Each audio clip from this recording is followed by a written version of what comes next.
భారత్ మీద 50% సుంకాలు విధించినటువంటి ట్రంప్కి నరేంద్ర మోదీ గారు అయితే గట్టిగానే ఇచ్చారు.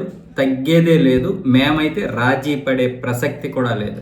రైతులు, మత్స్యకారులు, పాడి రైతుల యొక్క ప్రయోజనాలే ముఖ్యం. వారికి నేను ఎంతైనా సరే వ్యక్తిగతంగా చెల్లించుకుంటాను తప్ప దీని గురించి రాజీ పడి మళ్ళీ భారీ మూల్యం చెల్లించుకునే పరిస్థితి అయితే తీసుకురాము. ఎట్టి పరిస్థితుల్లోనూ భారత్ కూడా ఈ విధానానికి కట్టుబడి ఉంటుంది. నేను వ్యక్తిగతంగానైనా సరే, భారత్ అయినా సరే మరి భారీ మూల్యాలు చెల్లించము.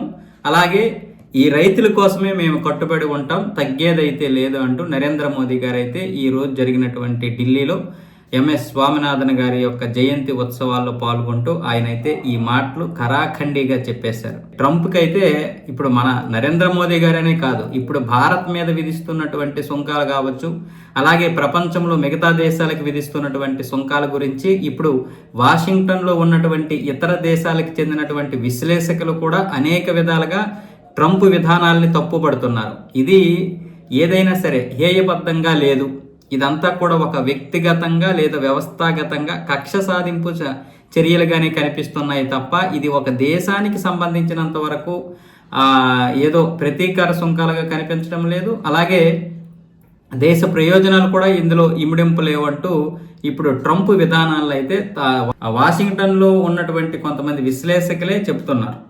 ఎందుకంటే ఇది ఈ రోజు బాగానే ఉంటుంది, లేదా భారతదేశం లాంటి దేశాలు ఈరోజు సుంకాల వల్ల ఇబ్బందికి గురైతే అవ్వచ్చు, కానీ ఏదో ఒక రోజు అమెరికా కూడా ఇబ్బంది పాలయ్యే అవకాశాలు ఉంటాయి. ఎందుకంటే ఫ్రాన్స్, కెనడా, జర్మనీ ఈ దేశాల మీద సుంకాలు విధించడం వల్ల కొత్త టెక్నాలజీ కనుక్కొని వాళ్ళు ఇప్పుడు ఇంజిన్లు ఇస్తున్నారు, కొత్త ఇంజిన్లు. అలాగే ఇప్పుడు మళ్ళీ భారత్ కూడా తన యొక్క పర్యాటకాన్ని అభివృద్ధి చేసుకొని అక్కడ విదేశీ మారకపు విలువలను పెంచుకుంటూ, అలాగే ఇతర దేశాల నుంచి తన దేశంలో ఉన్నటువంటి వారిని పెట్టుబడులు పెట్టడానికి ప్రోత్సహిస్తూ సింగిల్ విండో వ్యవస్థ విధానాన్ని తీసుకురావచ్చు. దీనివల్ల ఈ తాత్కాలికమైనటువంటి ఇబ్బందులు ఉండొచ్చు, కానీ దీర్ఘకాలికంగా రేపు భారత్ చాలా అభివృద్ధి చెందుతుంది. దానివల్ల మనకి ఇప్పుడు ఏదైతే ఈ $90 బిలియన్ వ్యాపారం ఉందో దాని మీద ఆధారపడాల్సిన అవసరం భారత్కు ఉండదు.